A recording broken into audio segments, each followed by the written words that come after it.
Well, good day, my friends. Again, we have two books that we're reading today, the book of Zephaniah and the book of Haggai. Now, Zephaniah was a descendant of royalty. He was the great-great-grandson of Hezekiah.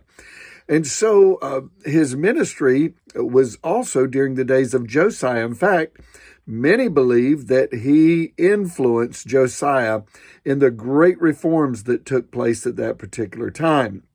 But I want to look at the book of Haggai. Haggai is one of three books that were after the exile, after the children of Israel returned to Jerusalem.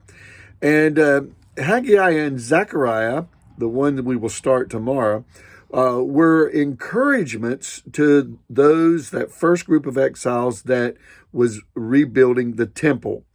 But I want to look at chapter number 2 in Haggai, and it says here in verse 3, "Who is left among you who saw this house in its former glory? How do you see it now? Is it not as nothing in your eyes?" And he goes on and he tells Zerubbabel to be strong, and also be strong, all you people of the land. And he encourages them to build and rebuild the temple. In verse number 7, and he says, "I will fill this house with glory, says the Lord." And verse 9, "The latter glory of this house shall be greater than the former, says the Lord of hosts. And in this place I will give peace, declares the Lord of hosts." Now, what I want to focus and draw our attention on is how he says the latter will be greater than the former.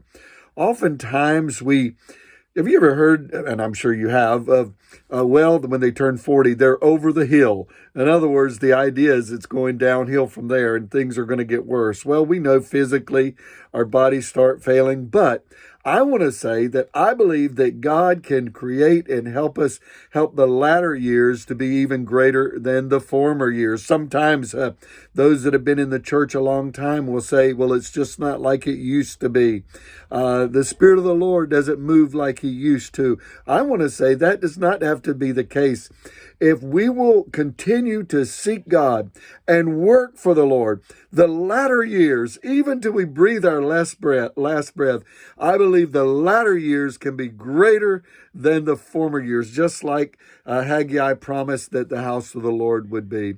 Well, let's have vision for the future. No matter how old you are, let's continue to work for God so the latter years will be greater. The best is yet to come. God bless you. Have a wonderful day. Bye-bye.